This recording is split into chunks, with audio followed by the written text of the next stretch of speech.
Every gilded cage is built with walls of comfort. The only question is what you're paying for them.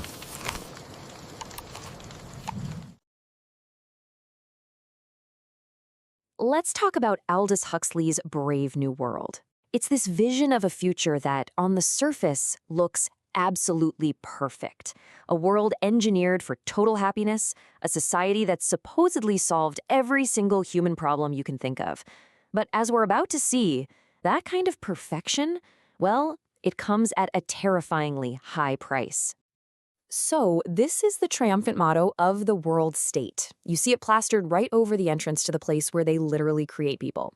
These three words, community, identity, stability, they're the pillars of this entire civilization. It's meant to be their ultimate achievements, a society where everyone fits in, everyone knows their place, and absolutely nothing ever goes wrong. But this gets to the heart of the question we're going to dig into. When a society gets rid of all suffering, all struggle, all conflict, what else gets thrown out with it? Is this engineered paradise the best thing that could happen to humanity, or is it just the most comfortable, inescapable prison ever designed? To really get what's going on here, we have to start right at the very beginning, not just of the society, but of a person's life. Okay, let's dive into the biology of control, because this is where things get truly wild. To understand the world state, you have to see how its citizens are literally made. Their journey doesn't start with parents or in a home. In fact, those concepts are now considered disgusting. It all begins on a production line. The state doesn't just govern its people, it manufactures them, designing every single one for maximum efficiency right from conception. Yeah, in this world, the whole idea of a mother or father is basically a vulgar joke. Natural birth is seen as this barbaric thing from a primitive past. Here, every single human being is conceived in a test tube and grown in a bottle, completely separate from a human body. And this, right here, this is the secret to their social stability. The Volkanovsky process. It's this incredible method where they shock an embryo to stop its growth and force it to bud, creating tons of identical twins. We're not talking 2 or 3. This process can squeeze dozens and dozens of identical embryos from just one egg. Think about that number for a second. 96. Up to 96 perfectly identical human beings from a single egg. This isn't just some science experiment. It's the bedrock of their entire economy. You need 96 workers for 96 identical machines on an assembly line? No problem. This quote from the book just nails it, doesn't it? It perfectly captures the whole philosophy. Humanity isn't seen as something special or unique anymore. Nope. It's a resource to be mass-produced, standardized, and tweaked for efficiency, just like a car or a toaster. So this mass production allows for this incredibly rigid, 5-tiered caste system, and it's all decided before anyone is even born.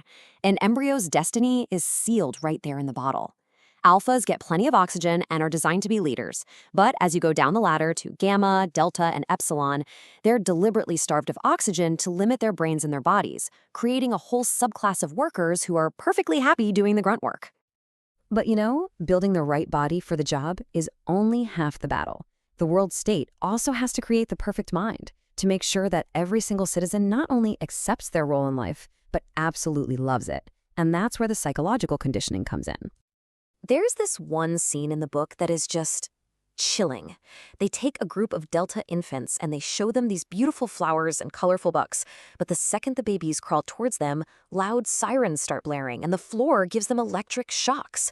Why? It's all about economics. A love of nature is free, but a love of country sports means people buy expensive gear, and a love of books, that might give the lower castes dangerous ideas. So they condition them from birth to have this gut-level hatred for nature and knowledge. Their other major tool is something called hypnopaedia, or sleep teaching.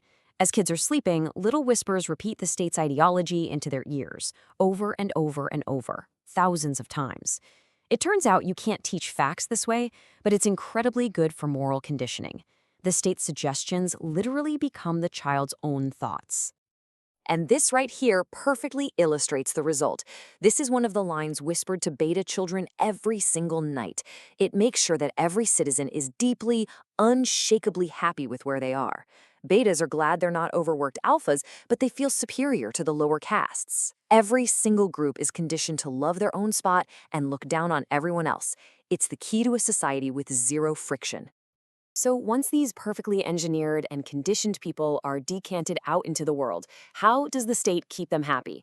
Well, it does it by systematically getting rid of every possible source of pain, discomfort, or deep, messy emotion from their adult lives.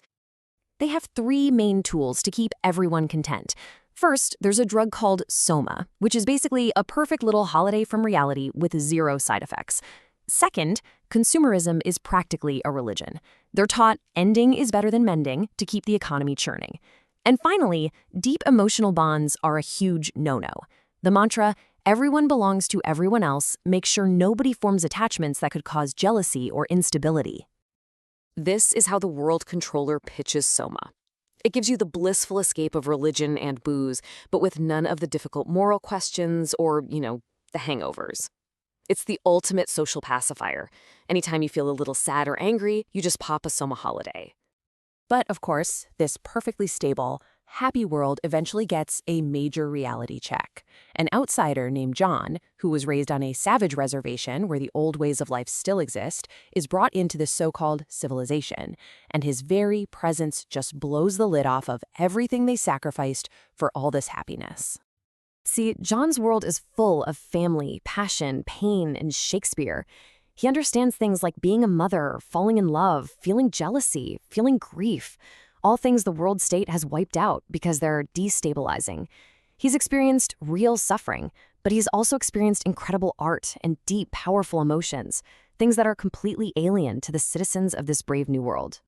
This is John's passionate scream during his final showdown with the world controller Mustafa Mond. He completely rejects the shallow, easy happiness that the state is offering. He chooses the full, messy, complicated, and beautiful range of human experience because he gets it. It's the struggle, the danger, the sin, the pain that actually gives meaning to things like goodness, poetry, and freedom. And this is the controller's calm, logical, and honestly terrifying reply. From the state's point of view, John is just choosing to be miserable. Mont basically frames everything John values, freedom, passion, great art, as nothing more than the right to be unhappy. And in the world state, that is the most insane choice a person could possibly make. Which brings us right back to that central question. If you could press a button and get rid of all pain, all fear, all heartbreak from your life, would you do it? What would you be willing to give up? Art? Science? Truth? Huxley's novel seems to suggest that without the risk of pain, there can't be any real beauty. Without the capacity for tragedy, there's no great art. And without the freedom to choose wrong, the freedom to choose right doesn't mean anything. So the final question is, in the search for a perfect world, what if the first thing we lose is our own humanity?